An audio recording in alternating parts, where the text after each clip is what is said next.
Hello guys, in today's video I will be showing you how to fix Capcut keeps freezing problem. So the answer is easy, just go to the settings and then scroll down to the apps section. Then go to the search and search Capcut.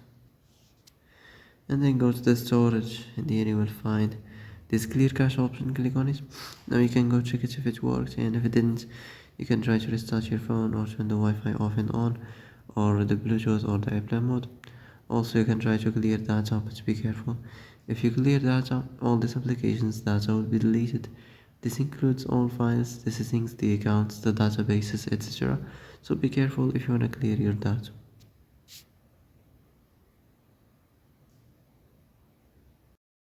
And that's it for today's video. I hope this is the answer you've been looking for. If you like this video, don't forget to like and subscribe, and see you in the next video. Thanks for watching.